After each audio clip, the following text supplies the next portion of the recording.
तो शुरुआत करते हैं आज की जो हमारी ये क्लास है एमपी सेट सोशल वर्क और यूजीसी नेट सोशल वर्क का, जिसका एग्ज़ाम जून 2023 में होने वाला है। उसी के संबंध में आज मैं 1 बजे आप लोगों का जो है प्रैक्टिस यानी क्वेश्चंस करवा रहा हूँ यूनिट नंबर 1 से। प्रश्न आपके सामने है, कह रहा है कि समाज कार्य से संबंधित कार्यों के संदर्भ में विशेष प्रशिक्षण देने की प्रक्रिया की शुरुआत सर्वप्रथम कहाँ हुई थी। इससे पहले जो क्वेश्चन 25 है मैंने उसको करवा रखा है, 26 से मैं करवा रहा हूँ आप लोगों को। बताइए जरा एक बार सही जवाब क्या होना चाहिए। समाज कार्य से संबंधित कार्यों के संदर्भ में विशेष प्रशिक्षण देने की प्रक्रिया की शुरुआत सबसे पहले कहाँ हुई थी, इंग्लैंड में कि भारत में कि अमेरिका में। Option A sir.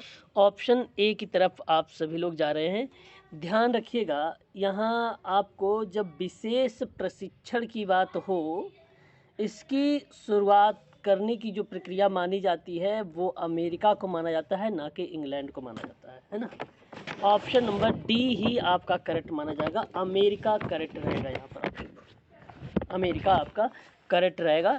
ध्यान रखेंगे क्वेश्चन नंबर 26 का, ये भी एक इम्पॉर्टेंट फैक्ट है हमारे लिए, ठीक है, कि समाज कार्य से संबंधित कार्यों के संदर्भ में, उनके फंक्शंस के संदर्भ में विशेष ट्रेनिंग की बात है। ट्रेनिंग मतलब प्रशिक्षण होता है, यह ट्रेनिंग की बात मैं कर रहा हूँ। शिक्षण की बात अगर हम करते तो अमेरिका आपका यूके जाता, लेकिन ट्रेनिंग सबसे पहले जो है अमेरिका ने किया था, इसलिए ऑप्शन नंबर डी को ही लगाएं आप लोग, सही होगा आपका डी। भारत में समाज कल्याण का प्रचलन शुरुआत किस रूप में हुआ था, चिकित्सा के रूप में हुआ था कि आवास के रूप में कि दान के कि जलाशय की व्यवस्था के रूप में,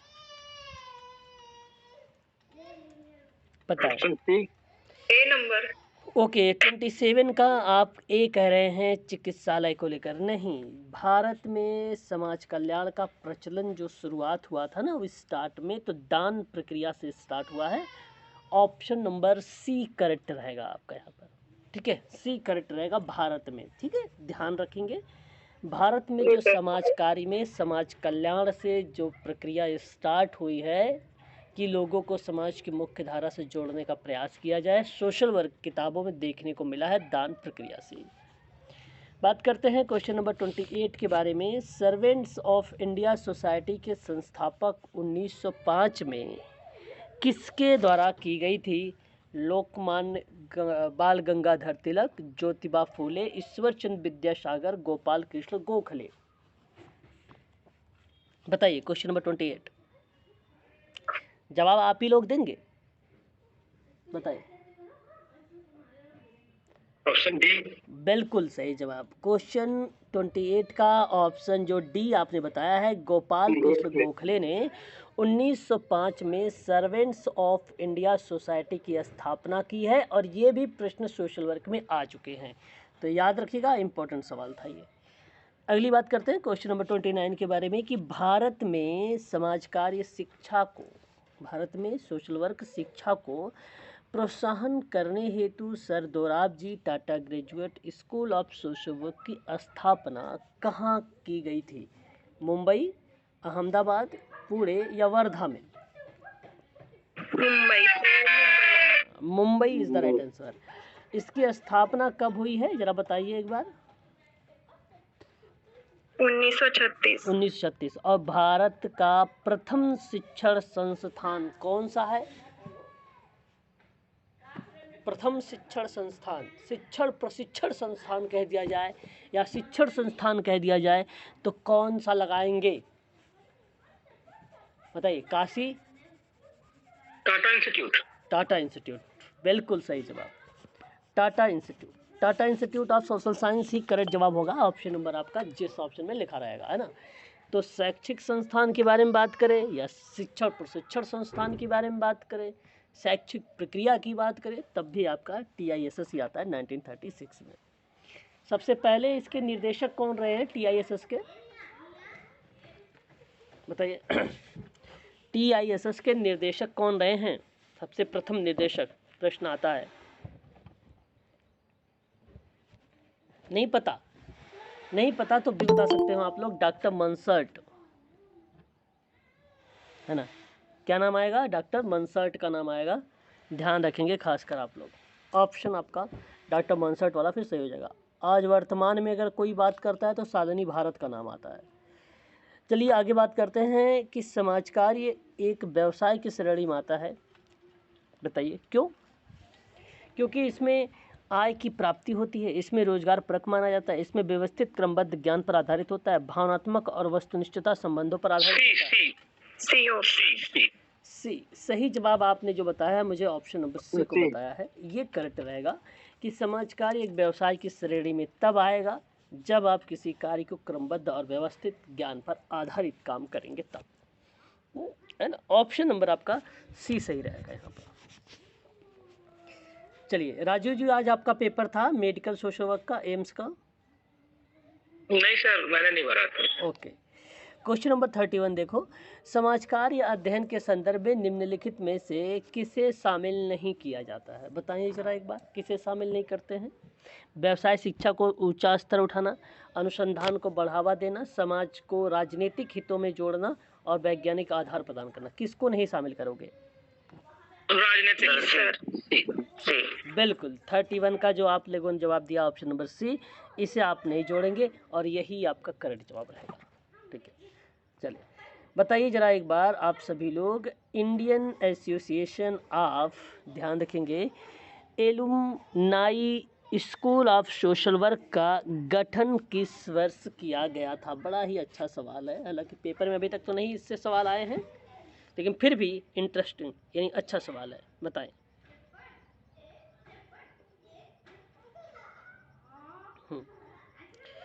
भारत जी, आपसे प्रश्न है, Indian association of alumni school of social work का गठन कब हुआ है? Option B. Okay, option C की तरफ भी जा रहे हैं आप लोग, ऑप्शन बी की तरफ भी जा रहे हैं। चलिए मैं बता देता हूँ, क्वेश्चन नंबर 32 का जो सही जवाब होगा वो 1951 ही करेक्ट माना जाएगा। इसको आप लोग करेक्ट कर लीजिए, ठीक है, ये आपका करेक्ट रहेगा। ठीक है, अगर आपको मैं बता दूं, यहीं एक Delhi school of social work का नाम आप लोगों ने सुना होगा। भारत में समाज कार्य का एक स्कूल है और एशिया में समाज कार्य का पहला ग्रेजुएट स्कूल है। ध्यान सुनिएगा, मैं दिल्ली की बात कर रहा हूँ। एशिया में समाज कार्य का पहला ग्रेजुएट स्कूल कौन सा है? तो आप ध्यान रखिएगा, Delhi school of social work है। ठीक है, और हम बात करें जिसे किसी विश्वविद्यालय द्वारा मान्यता प्राप्त है और औपचारिक रूप से दिल्ली विश्वविद्यालय समाज कार्य विभाग, जिसको आप कहते हैं रूप में, जब इसका स्थापित हुआ तो वर्ष था 1946, 1946 वह वर्ष था। इसको आप ध्यान रखेंगे। उत्तर प्रदेश में है ये, लखनऊ सॉरी जो है इसकी स्थापना के बाद दिल्ली जो है, अगर जब बात कर रहे थे दिल्ली समाज कार्य स्कूल की स्थापना के बाद फिर आपका लखनऊ समाज कार्य की स्थापना हुई। और लखनऊ समाज कार्य की स्थापना कब हुई है?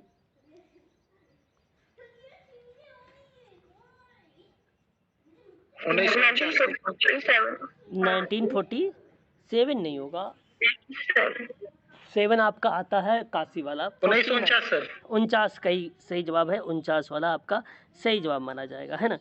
तो ये आपको ध्यान रखना होगा। और ये व्यावसायिक संगठन है। व्यावसायिक संगठन में मैंने आपको पहले भी बता रखा है, ASSWI करके, कि भारत में समाज कार्य के विद्यालयों का एक संघ है जो 1961 में इसकी स्थापना हुई थी, है ना। तो वो भी आप लोग थोड़ा सा ध्यान रखेंगे। ASSWI मैंने सारे जो association of school of social work in India है, हालांकि UGC में अभी हाल ही में पूछा गया था ये प्रश्न, तो ये भी आप लोग वर्ष ध्यान रखेंगे, 1961, बहुत इम्पोर्टेंट है। ठीक है, ध्यान रखेंगे। अगला सवाल करते हैं हम लोग कि भारत में नवजागरण का अग्रदूत किसे मानते हैं? बहुत अच्छा सवाल है ना। विवेकानंद। भारत में नवजागरण का अग्रदूत, राजा राम मोहन राय। बिल्कुल, किसी बच्चे ने भी बताया यहाँ पे राजा राम मोहन राय का नाम आ रहा है भाई, यही करेक्ट जवाब रहेगा, है ना, यही आपका करेक्ट जवाब। देखिए भारतीय, आप ध्यान सुनिएगा, जब कहीं हमें मिलता है भारतीय नवजागरण के अग्रदूत के रूप में, तो ये वो एक ओजस्विता के रूप में आते हैं, संवाहक के रूप में आते हैं, और संवाहक के रूप में स्वामी विवेकानंद का नाम सत्य रहता है। तो ध्यान रखेंगे आप सभी लोग, संवाहक के रूप में, ठीक है, ठीक है। और हिंदी नवजागरण के अग्रदूत में भारतेंदु हरिश्चंद्र का नाम आता है, और भारतीय नवजागरण के अग्रदूत के रूप में, या आपको मैं बात करूं तो ध्यान रखेंगे राजा राम मोहन राय जी का नाम, ठीक है। राजा राम मोहन राय को भारतीय पुनर्जागरण का अग्रदूत और आधुनिक भारत का जनक कहा जाता है, ये आपको ध्यान रखना होता है ना, ठीक है, याद रहेगा, बता दीजिए एक बार। जी सर। तो सही जवाब ऑप्शन नंबर आपका जो माने जाएंगे, ऑप्शन नंबर पहला ही करेक्ट जवाब रहेगा आप लोगों का। अगला सवाल देखिए, धर्म और समाज सुधार के प्रतीक जो है आर्य समाज की स्थापना दयानंद सरस्वती जी ने कहाँ पर किया था। क्वेश्चन नंबर हमारे सामने 34 है, 34 है। सी सर, सी सर, अमृतसर। ओके, दयानंद सरस्वती जी ने आर्य समाज की स्थापना मुंबई में किया है, ऑप्शन नंबर सी आपने बताया है, और 10 अप्रैल 1800, आप बताइए। 75, वेरी गुड, 1875, बिल्कुल। इस समाज में हिंदू धर्म की ईसाईयत और इस्लाम की तरह एक ग्रंथ केंद्रित धर्म के रूप में प्रस्तुत करने की कोशिश की गई थी, ठीक है। तो यहाँ आर्य समाज के संस्थापक स्वामी दयानंद सरस्वती जी का नाम आता है, देखने को हमें मिलता है, इसमें ये फैक्ट याद रखेंगे, और उसकी स्थापना भी आप लोग ध्यान रखेंगे। और मुंबई और गिरगांव, मुंबई के गिरगांव में, ठीक है, ये भी आप लोग ध्यान रखेंगे, गिरगांव में, ठीक है, वो ना गांव है मुंबई का, गिरगांव, ठीक है। अगले सवाल पे बात करते हैं, नेक्स्ट सवाल पर, कि वेदों की सर गिरगांव है कि गोरेगांव है? गोरेगांव भी वही है, गोरेगांव को गिरगांव ही कहा गया है ना, उसी समय में गोरेगांव। ठीक है। तो कहीं कहीं हमें गिरगांव भी देखने को मिलता है लिखा हुआ, तो आप उसी को लगाएंगे, ठीक है। और अगर गोरेगांव आया तो गोरेगांव को ही लगाएंगे आप लोग, है ना। मुंबई में दयानंद सरस्वती ने स्थापित किया था वो संगठन जो वेदों को एक, वेदों के बारे में जिक्र पर चर्चा किया था, उसी के तहत कहा गया कि वेदों की ओर लौटो, है ना, वेदों की ओर लौटो, ये प्रसिद्ध इनका नारा था, वेदों की ओर लौटो, बैक टू वेद का नारा बुलंद किया गया था। और ये दयानंद सरस्वती के जीवन और उनके द्वारा स्थापित आर्य समाज के विषय के बारे में विस्तृत जानकारी हमें देखने को आर्य समाज में मिलती है फिर, है ना। चलो बताइए इस सवाल के जवाब कि वेदों की ओर लौटो का नारा सामाजिक सुधार के संदर्भ में सर्वप्रथम किसने दिया था। ये तो अभी भी मैंने बता दिया आपको, दयानंद सरस्वती। दयानंद सरस्वती का नाम आ जाएगा। चलिए आप बताइए जरा, भारत में थियोसॉफिकल सोसाइटी के नेतृत्व में समाज सुधार संबंधित अभियान किसने संचालित किया था।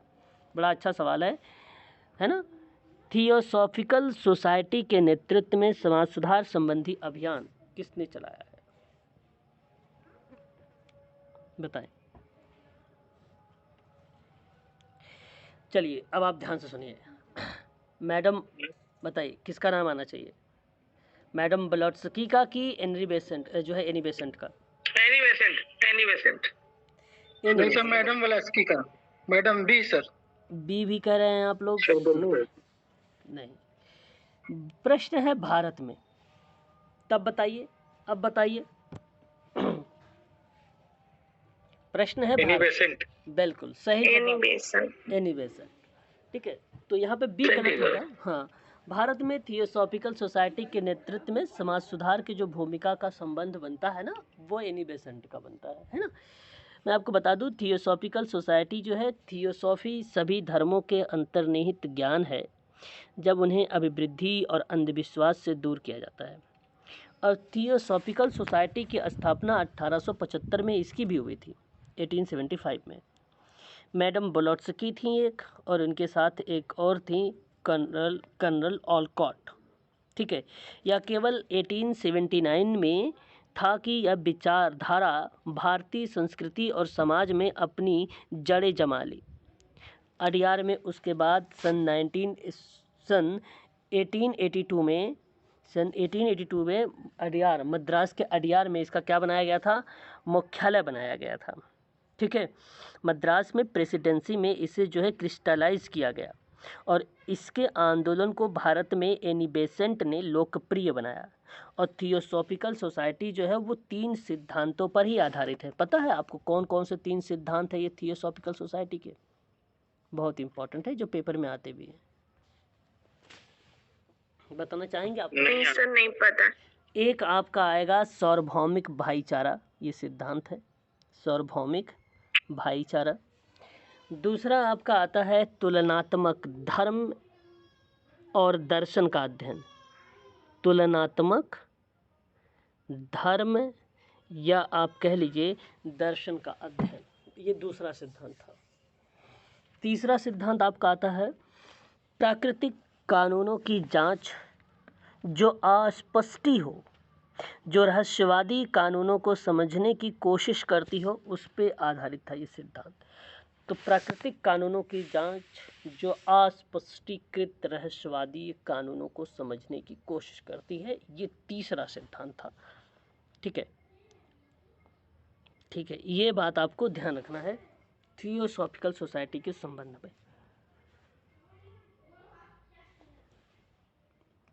क्लियर? एक बार बता जी दीजिए। सर। ठीक है, आगे बात करते हैं और नेक्स्ट सवाल के बारे में चर्चा देखते हैं। भारत में थियोसॉफिकल सोसाइटी का मुख्यालय कहाँ स्थापित किया गया? पुणे में, मुंबई में, अडयार में या अहमदाबाद में? आपने अभी मद्रास बताया। अडयार के मद्रास में, अडयार के मद्रास में बताया था, है ना। मद्रास जो है अडयार है, मद्रास में अडयार है, इसलिए ऑप्शन नंबर आप लगाएंगे यहाँ पे। अडयार तो नहीं, मद्रास तो नहीं दिया गया है, लेकिन अडयार दिया गया है, तो आप लोग इसको लगाएं, ये आपका सही रहेगा। ऑप्शन नंबर आपका डी करेक्ट जाएगा। ठीक है, ऑप्शन नंबर डी आपका सही माना जाएगा इस प्रश्न का सही जवाब में, थियोसॉफिकल सोसाइटी के। बेंगलुरु में रामकृष्ण मिशन की स्थापना किस उद्देश्य से हुआ था? देखिए, बड़ा ही अच्छा सवाल है आपके सामने। रामकृष्ण मिशन का उद्देश्य, है ना, क्या बन सकता है? सर ए, बी और सी तीनों होना चाहिए, ए, बी और डी तीनों होना चाहिए। आपके हिसाब से ये तीनों होना चाहिए? ओके, हाँ ठीक है। मैं आपको बता दूं, यहाँ पे एक तो मानवतावादी कार्य करना, एक सामाजिक कार्य करना, आध्यात्मिक अध्ययन के बारे में इनका कोई जिक्र नहीं आता है। ठीक है, इन्होंने बेसिकली रामकृष्ण मिशन के अंतर्गत 3 निश्चित जो है निश्चय एक सिद्धांत बनाए गए, एक उद्देश्य बनाए गए। तो 3 उद्देश्य कौन कौन से थे? बेसिकली एक था वेदांत का प्रचार करना, वेदांत का प्रचार करना। एक था धर्म के मध्य सौहार्द को बढ़ाना, धर्म के मध्य सौहार्द मतलब जानते हो आप लोग? सौहार्द का मतलब क्या होता है? सौहार्द का मतलब क्या होता है? मित्रता, दोस्ती, मैत्री, आपसी भाईचारा, बिल्कुल। सौहार्द का मतलब होता है, तो सौहार्द को बढ़ाना, मध्य मतलब विभिन्न धर्मों के अंदर क्या बढ़ाना है? सौहार्द बढ़ाना, दोस्ती, मित्रता बढ़ाना है ना। और गरीबों की सेवा ईश्वर की सेवा होती है, ये थर्ड इसके अंतर्गत बात कही गई थी। ठीक है, थर्ड बात। तो सही जवाब इसका जो माना जाएगा ऑप्शन नंबर सी करेक्ट रहेगा। यहाँ पर ऑप्शन जो आपका जाएगा ये सी वाला करेक्ट रहेगा। बाकी इसके अंतर्गत और कोई फैक्ट यहाँ सर इनके तीनों जो उद्देश्य हैं वो कहीं ना कहीं आध्यात्मिक को रिलेट नहीं कर रहे हैं, जैसे वेदांत का प्रचार, धर्म के मध्य सौहार्द, गरीबों की सेवा, चलो तीसरा पॉइंट ठीक है, लेकिन 1 और 2 तो कहीं ना कहीं आध्यात्मिक अध्ययन की ओर जा रहा है, ऐसा मेरा मानना है। आपको बताता हूँ, देखो आध्यात्मिकता जो होती है, आपको ये बात सही है कि किसी धर्म संप्रदाय या मत से कोई संबंध नहीं होता है ना। आध्यात्मिकता का मतलब किसी, अगर हम बात करें धर्म संप्रदाय का कोई मत इसमें नहीं होता, कोई संबंध नहीं होता है। आप अपने अंदर से कैसे हैं, आध्यात्मिकता इसके बारे में बताती है। और आध्यात्मिक होने का मतलब है भौतिकता से परे जीवन की अनुभव को पाना, है ना। अगर आप सृष्टि के सभी प्राणियों में से उसी परम सत्ता के अंश को देखते हैं जो आप में है, तो वह आप आध्यात्मिक की बात करते हैं, है ना। तो यहाँ धर्म संप्रदाय मत से कोई रिलेट ही नहीं था रामकृष्ण मिशन, इसलिए आध्यात्मिकता का अध्ययन करना ही नहीं था, इसलिए ऑप्शन नंबर आपका डी होगा ही नहीं, है ना। आध्यात्मिकता होगी ही नहीं। रामकृष्ण में ये जो है आप ध्यान रखेंगे, रामकृष्ण मिशन की स्थापना में आप लोगों को ध्यान रखना है कि एक समाज कार्य पर बल दिया है, एक मानवतावाद को पूरा पर जो है उस पर बल दिया है। कलकत्ता में सन 1 मई 1897 में स्वामी विवेकानंद जी द्वारा इसी को स्थापित किया गया था, ठीक है, जो भारतीय समाज सेवा संगठन रामकृष्ण मिशन की रूप में स्थापित हुआ।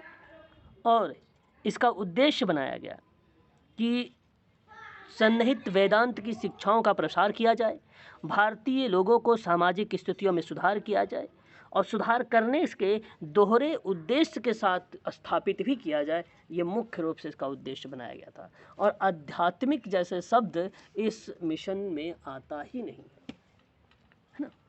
क्या वेदांत की शिक्षाओं का प्रसार करना, मैंने अभी आपको शुरुआत में बताया भी था, और फिर उसके बाद मैंने कहा कि सामाजिक स्थितियों में सुधार करना, यहाँ पर भी आपके ऑप्शन में लिखा गया है, ठीक है।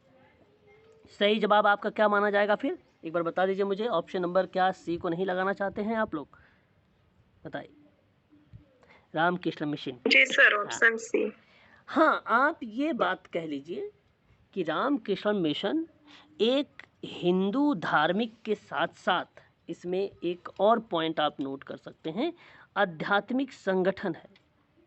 आध्यात्मिक संगठन है जो दुनिया भर में आध्यात्मिक आंदोलन का मूल रूप है, जिसे रामकृष्ण आंदोलन या वेदांत आंदोलन के रूप में जाना जाता है।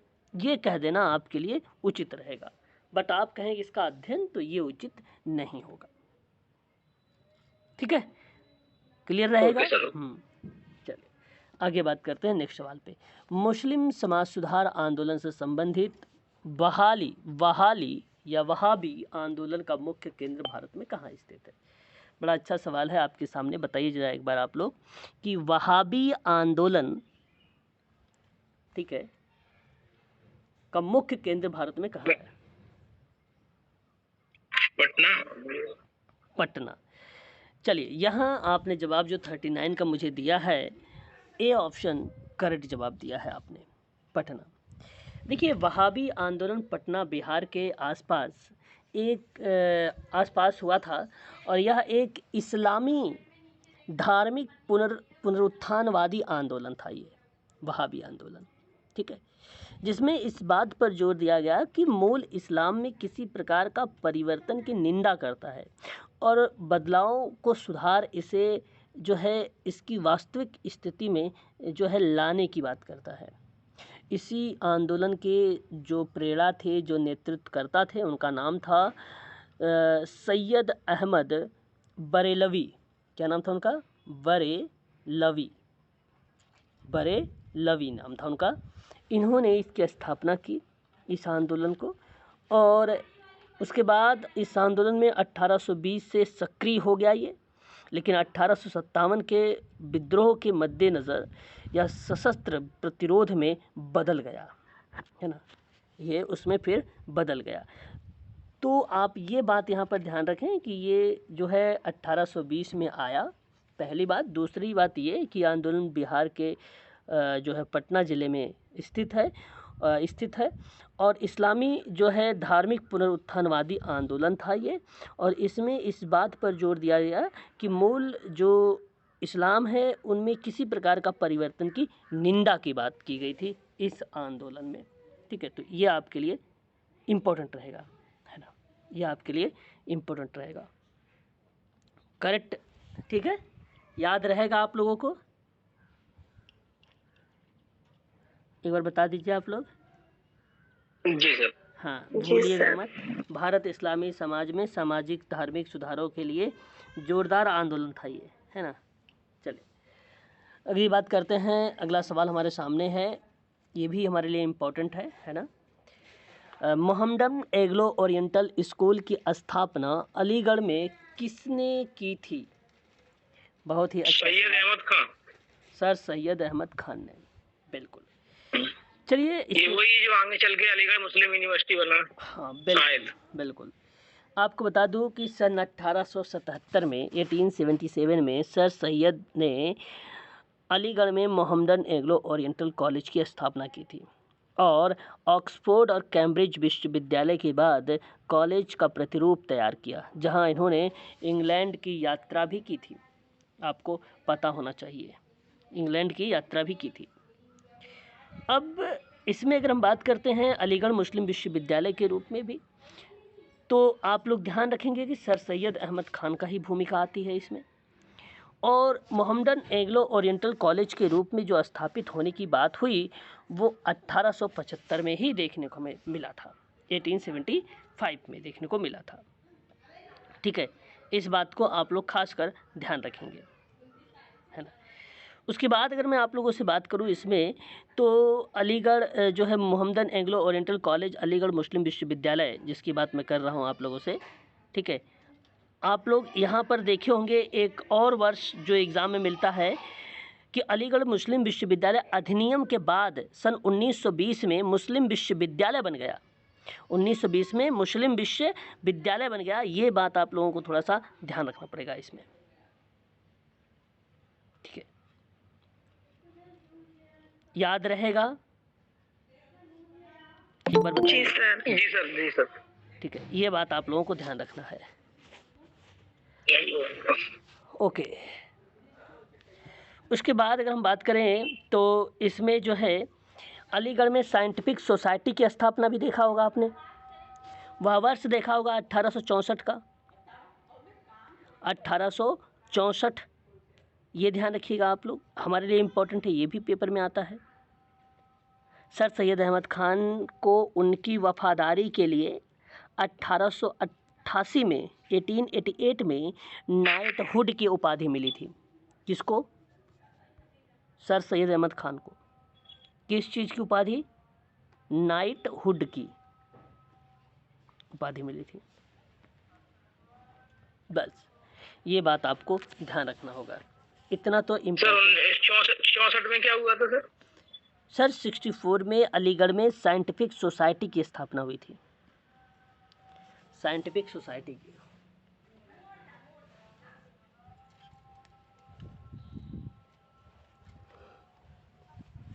क्लियर? बताइए। जी सर। चलिए अगला सवाल देखिए। अलीगढ़ मुस्लिम जो है आंदोलन का मुख्य उद्देश्य क्या है ना? अलीगढ़ मुस्लिम आंदोलन। Option D. डी होगा सर। Option D. चलिए, क्वेश्चन नंबर 41 का जो आपने जवाब मुझे दिया है, ऑप्शन नंबर डी, ये करेक्ट जवाब दिया है। देखिए, अलीगढ़ आंदोलन जो है सर सैयद अहमद खान के नेतृत्व में चलाया गया था और यह एक प्रमुख इस्लामी आंदोलन था, ठीक है, जो 1857 के विद्रोह के असफलता के बाद मुसलमानों में धार्मिक सुधारों का आंदोलन के रूप में ये चलाया गया, ठीक है। और यह जो है सर सैयद अहमद खान की इसमें एक अहम भूमिका मानी जाती है। अब प्रश्न उद्देश्य से लेकर था, तो मैं आपको बता दूं कि मुसलमानों को अंग्रेजी शिक्षा देकर उन्हें अंग्रेजी राज्य का भक्त बनाकर नौकरियों में अधिक आरक्षण प्राप्त करने से संबंधित था ये। तो यह आंदोलन अंग्रेजी शिक्षा और ब्रिटिश सरकार के साथ सहयोग के पक्ष में था, इसलिए रूढ़िवादी समाज कार्य का आधुनिक बनाना ये उद्देश्य बनाया गया। पाश्चात्य संस्कृति को अपनाया गया और अंग्रेजी शिक्षा का समर्थन भी दिया गया, इसलिए ऑप्शन नंबर जो डी है ये आपका करेक्ट हो जाएगा, ऑप्शन नंबर डी।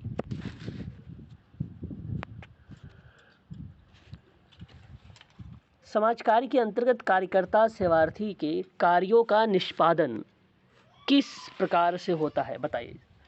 भावनात्मक तरीके से, गुणात्मक तरीके से, संवेगात्मक तरीके से या वैधानिक तरीके से? वैधानिक नहीं, समाज कार्यकर्ता के अंतर्गत जो है कार्यकर्ता एक है, एक सेवार्थी है। इन दोनों के कार्यों का निष्पादन होगा तो किस प्रकार करेंगे? गुणात्मक होना चाहिए सबसे बढ़िया, है ना। ध्यान समझिए, समाज कार्य के अंतर्गत कार्यकर्ता और सेवार्थी के कार्यों का निष्पादन गुणात्मक तरीके से होना चाहिए, है ना। और ये आपका सत्य जवाब होता है। क्यों? क्योंकि समाज कार्य एक समाज सेवा एवं शैक्षिक एवं व्यावसायिक विधा है ना। ये बात आप अच्छे से जानते हैं, मुझे बताने की ज़रूरत नहीं है आप लोगों को। और समाज कार्य एक सहायता मूलक व्यवसाय सेवा है। तो समाज कार्य के कार्य उन लोगों को मदद करता है जिन्हें मदद की ज़रूरत होती है, ताकि वे अपनी समस्या का समाधान स्वयं कर सके और स्वयं सक्षम बन सके। समाज कार्य मानव समाज से संबंधित है और यह जो है समाज की समस्याओं को कम करने का प्रयास करता है।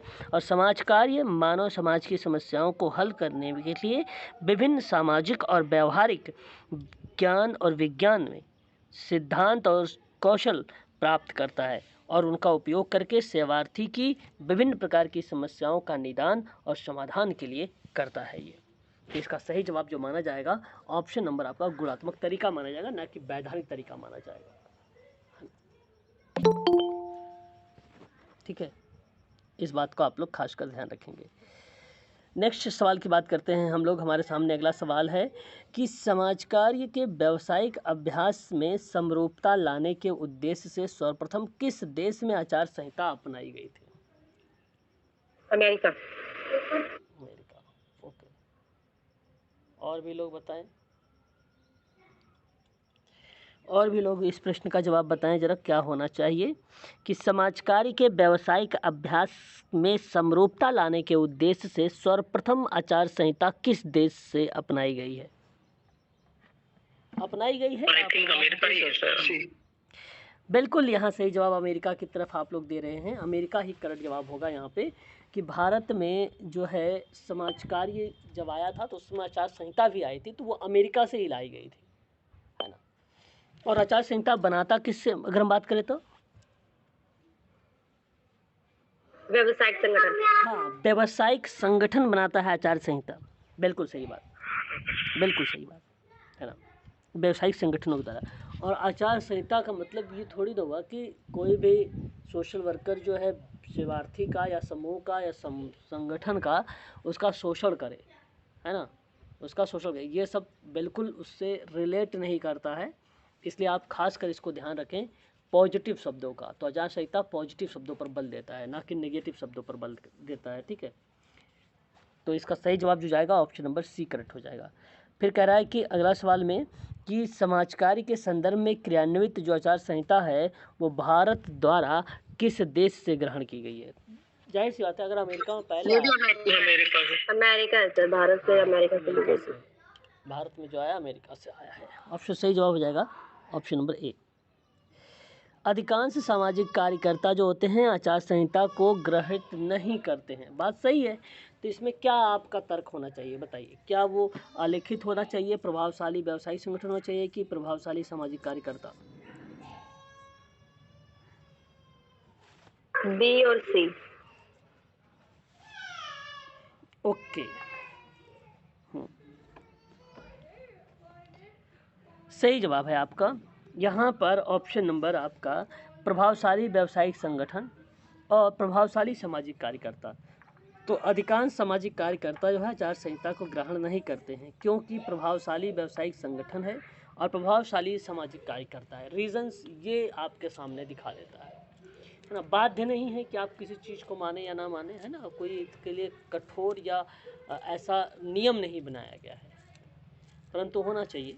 तो ऑप्शन नंबर आपका जो होगा यहाँ पे डी वाला करेक्ट हो जाएगा, डी वाला।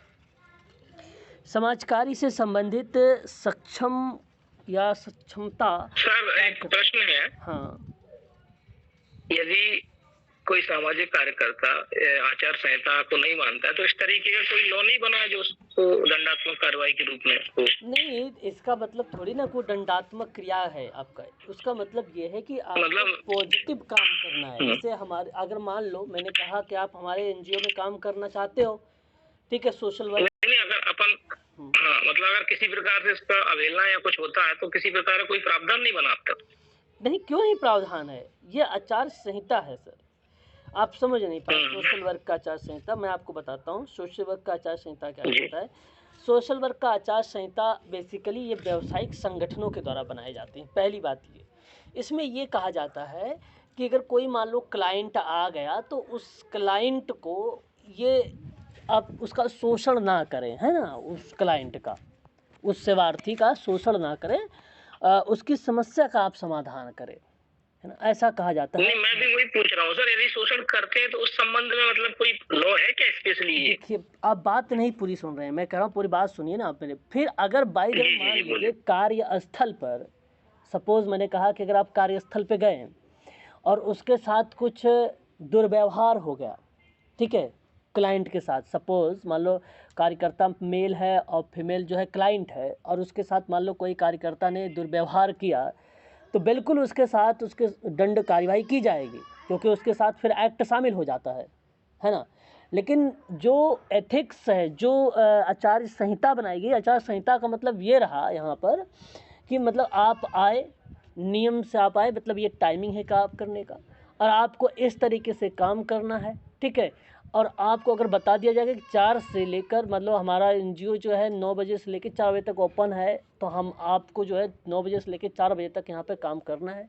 भाई जब अगर उसकी ज़रूरत पड़ेगी वो चला गया, इस पे बात है, इस पे इन सारी चीज़ों पर बात वहाँ पे जिक्र करते हैं एथिक्स में।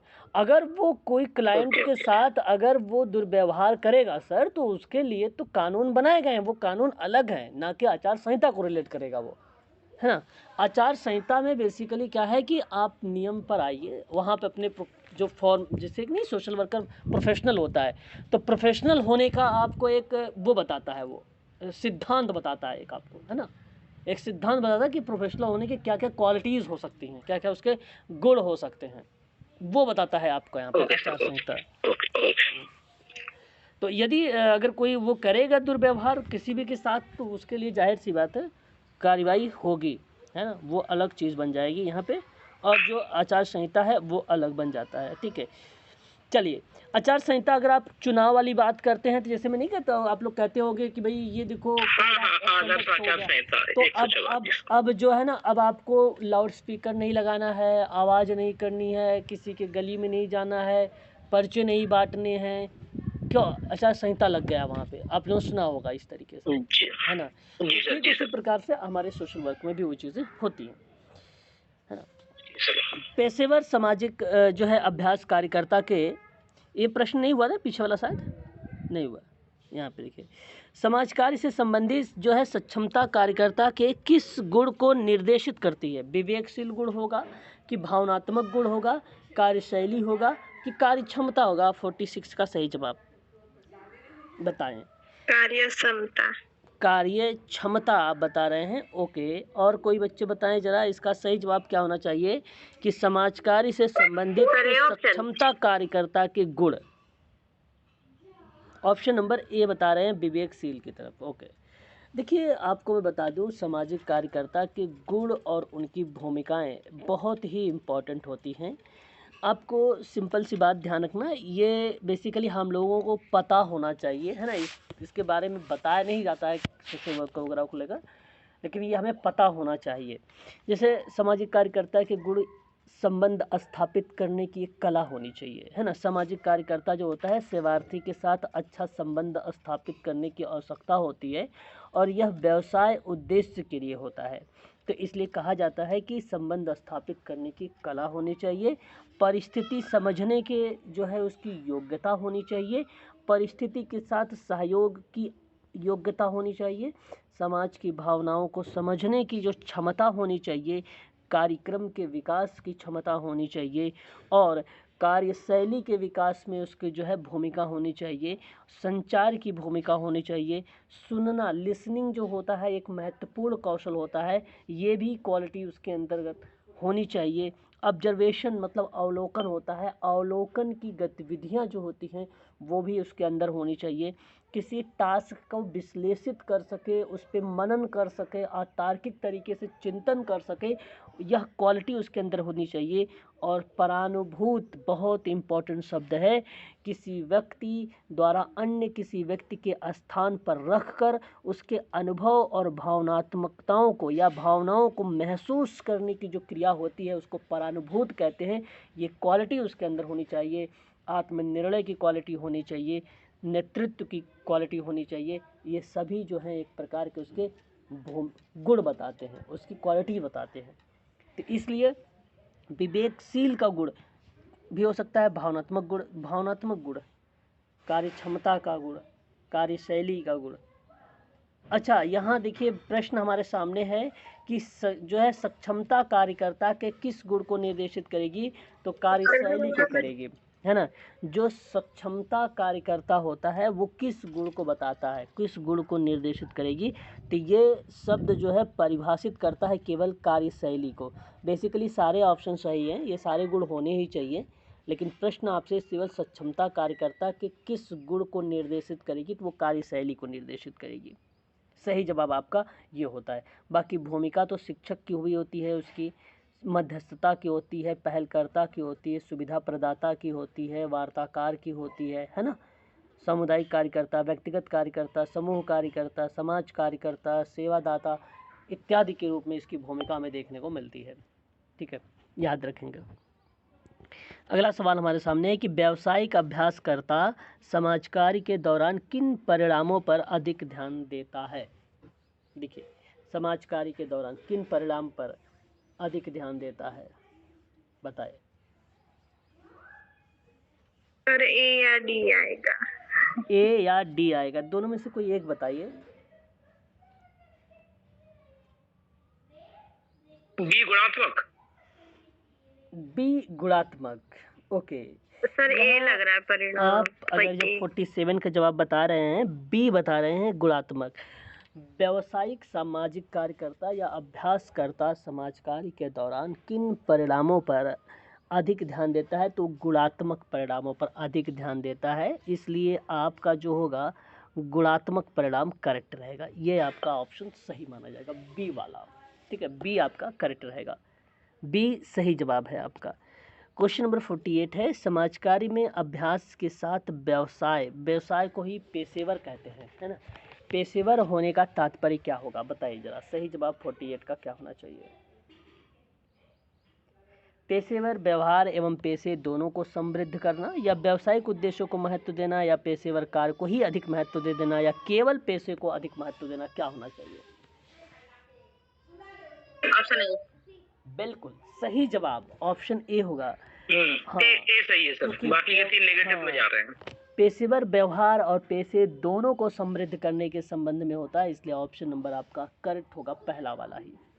समाज कार्य के संदर्भ में निम्नलिखित में से कौन एक आचार्य व्यवहार के अभ्यास के अंतर्गत नहीं है ना, उसके अंतर्गत नहीं है, बताएं।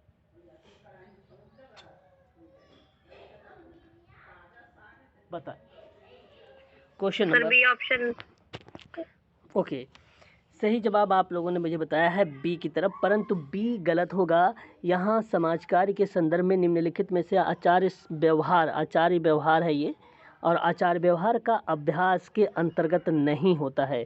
तो आचार व्यवहार के अंतर्गत नहीं होता है तो वह प्रासंगिक सूचनाओं को उपलब्ध कराना नहीं होता है, बाकी नैतिक व्यवहार होता है, प्रासंगिक होता है और स्पष्ट सहनशीलता का सहारा भी होता है। ठीक है, तो आचार्य व्यवहार के अभ्यास के अंतर्गत कौन सा नहीं आएगा, वो सूचनाओं को उपलब्ध कराना नहीं आता है। ये बेसिकली करेक्शन के दौरान यूज़ में होता है। तथ्यों को जब संकलित करते हैं तब हम सूचनाओं को उपलब्ध कराने में भूमिका निभाते हैं, परंतु आचार्य व्यवहार के अभ्यास के अंतर्गत इसकी भूमिका नहीं होती है। सही जवाब ऑप्शन नंबर आपका यहाँ पे होगा कौन सा, डी। बिल्कुल सही जवाब डी होगा।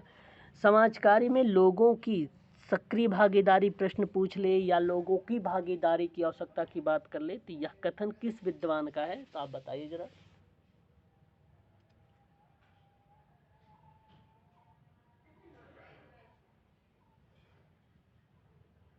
मैंने आप ए ऑप्शन। ऑप्शन नंबर यहाँ पर पिंकस और मिनहम का नाम दोनों का आता है। पिंकस और मिनहम का करेक्ट होगा, 50 का सही जवाब डी होगा, है ना। पिंकस और मिनहम ने कहा है समाज कार्य में लोगों की सक्रिय भागीदारी आवश्यक होती है। यह स्टेटमेंट पिंकस और मिनहम का है, ऑप्शन नंबर आपका डी करेक्ट होगा। अच्छा, जाति एक बंद वर्ग है, ये किसने कहा है, मजूमदार। हाँ, मजूमदार एंड मदर ने कहा है, बिल्कुल सही जवाब। बताइए, संपूर्ण निदर्शन एक लघुत्तर पार्ट है, भाग है सैंपलिंग का, ये किस विद्वान ने कहा है? संपूर्ण निदर्शन कार्ल पियर्सन का है ना सर ये तो? संपूर्ण निदर्शन सर गुडेनहार्ट ने कहा है। गुडेनहार्ट। समाज और व्यक्ति दोनों अनुसृत होते हैं, ये स्टेटमेंट किसने कहा है? हैमिल्टन ने कहा है। बिल्कुल करेक्ट जवाब आपका। ऐसे ही आप लोग सारे फैक्ट को याद रखा करें, ठीक है। सामाजिक नीति को सामाजिक सेवा का एक रूपांतरित प्रक्रिया माना है। जानते हो किसने बोला है? जॉन किडना ने बोला। प्रचार और प्रसार के माध्यम से जन विधान का कल्याण किया जाता है। यह स्टेटमेंट किसने बोला है? प्रचार एवं जन विधान की प्रक्रिया के माध्यम से। सोशल एक्शन की परिभाषा में किस विद्वान ने बात कही है? सोशल एक्शन में नाम भी बता दिया। Mary Richmond. Very good, Mary Richmond. ठीक है, चलिए अगला सवाल बताइए। समाज कार्य आधारित है, बताइए किस पे? परोपकारिता पर कि प्रजातांत्रिक आदर्श पर कि सामाजिक न्याय एवं आदर्श सामाजिक न्याय और आदर्श पर, या सभी? ये सभी जवाब दे रहे हैं आप लोग। बिल्कुल करेक्ट जवाब होना चाहिए कि समाज कार्य जो आधारित है परोपकारिता पर भी है, प्रजातांत्रिक आदर्श पर भी है, सामाजिक न्याय और आदर्श दोनों पर है, इसलिए सभी आपका करेक्ट जवाब हो जाएगा ऑप्शन नंबर डी। व्यवसाय समाज कार्य अभ्यास का उद्देश्य मुख्य रूप से किस विषय क्षेत्र पर आधारित होता है? बताइए। समस्या समाधान। क्वेश्चन नंबर 52 का आप कह रहे हैं समस्या समाधान एवं परिवर्तन करना। बिल्कुल सही जवाब बता रहे हैं आप। ऑप्शन नंबर पहला ही करेक्ट हो जाएगा। व्यवसाय समाज कार्य का अभ्यास का उद्देश्य मुख्य रूप से समस्या समाधान और परिवर्तन करने पर अधिक बल देता है, इसलिए ऑप्शन नंबर पहला ही करेक्ट चला जाएगा। समाज कार्य क्रियान्वयन में किसे एक बड़ी बाधा माना जाता है? समाज कार्य क्रियान्वयन में किसे एक बड़ी बाधा माना जाता है? क्वेश्चन नंबर 53 का बताएं क्या होना चाहिए? क्या साक्षरता, आधुनिक दृष्टिकोण, नीति या राजनीति? बिल्कुल सर, बिल्कुल सही जवाब आप कर रहे हैं। ये बहुत बड़ी बाधा मानी जाती है। Option number D is the right answer हो जाएगा। क्वेश्चन नंबर नेक्स्ट देखिए। वित्तीय समस्या किस प्रकार से समाज कार्य के मार्ग में चुनौतियां उत्पन्न करती हैं? आपके सामने है। संसाधनों का अभाव। बिल्कुल, संसाधनों का अभाव हो जाता है। वित्तीय समस्या किस प्रकार का समाज कार्य मार्ग की चुनौती? तो ये समस्या का अभाव, संसाधनों का अभाव है ना। भ्रष्टाचार को तेजी से विकास नहीं होगा, न ही कार्य क्षमता में, और ये सब नकारात्मक दृष्टिकोण में जा रहे हैं तीनों पॉइंट BCD। एक लास्ट सवाल आज का कर लीजिए आप लोग। ये स्वहितार्थ की भावना से प्रेरित कार्य समाज कार्य पर किस बात, ठीक है, तो बताओ जरा, स्वहितार्थ की भावना से प्रेरित कार्य समाज कार्य पर किस प्रकार नकारात्मक प्रभाव उत्पन्न करता है? बताइए। ऑप्शन सी बता रहे हैं, नहीं, जो कि ऑप्शन डी होना चाहिए। हाँ, नजदीकी लगाव कमजोर करना, भ्रष्टाचार को बढ़ावा मिलता है, समाज कार्य की गुणात्मक कार्यशैली और नकारात्मकता के प्रभाव के उत्पन्न, सभी हो जाएगा। Option number D is the right answer होगा। चलिए अभी आज के लिए हम लोग जो ये क्लास यहीं तक रखते हैं। शाम को 6:30 क्लास चलेगी। अमेरिका समाज कार्य के इतिहास का कुछ पार्ट रह गया, फिर उसके बाद यूके के समाज कार्य के बारे में हम लोग बात करेंगे, हिस्ट्री पर। जी सर। बताइए पेपर कैसा गया? पेपर अच्छा था सर, वैसे बहुत इजी था। पेपर आयुष्मान भारत पे था सर। अच्छा। हाँ, सारे मतलब हेल्थ पॉलिसीज थी ज्यादातर ना। अच्छा, आयुष्मान भारत। ISO भी था सर। ISO भी था। ओके, इससे रिलेटेड जो ISO है वो कौन सा है? 4000 था, मतलब बहुत सारे हैं उसमें। अच्छा। हाँ जी, और पॉलीगैमी भी था कि कौन सा विवाह होता है। अच्छा, विवाह से भी प्रश्न आ गया था। ओके, हाँ जी सर। अच्छा जी, चलिए। और वो जो सर ब्लड रिलेशन पूछते हैं वो भी था, 2 क्वेश्चन। ब्लड रिलेशन कैसा? पिटे हाँ के? सॉरी, जो रिलेशंस नहीं पूछते कि मतलब वो उसका भाई है, उसका भाई है, ऐसे करके। अच्छा अच्छा अच्छा, वो तो रीजनिंग से हाँ क्वेश्चन जी, रहा होगा ना? रिलेशन, हाँ जी। रीजनिंग से रहा होगा। Okay okay. सोशल वर्क में जो है प्रश्न इजी थे या टफ थे? नहीं सर, ठीक थे, इजी थे। इजी थे, ओके। मतलब ये जो आपने पढ़ाया हुआ सर आया था काफी ना। अच्छा अच्छा। हाँ जी बेसिकली क्या था कि इसमें जो है इन्होंने इंग्लिश माध्यम करके, है ना, जो है सर, पेपर का इंग्लिश पूरा में भी ना पैटर्न। मतलब पेपर उतना टफ नहीं लग रहा था, मतलब पढ़ने से। जैसे आपने कराया इंग्लिश के क्वेश्चंस भी, जैसा जो आपने क्वेश्चंस पेपर सेंड किए हुए थे, हम्म तो उस हिसाब से पढ़ा है तो ठीक लग रहा था सर पेपर। हम्म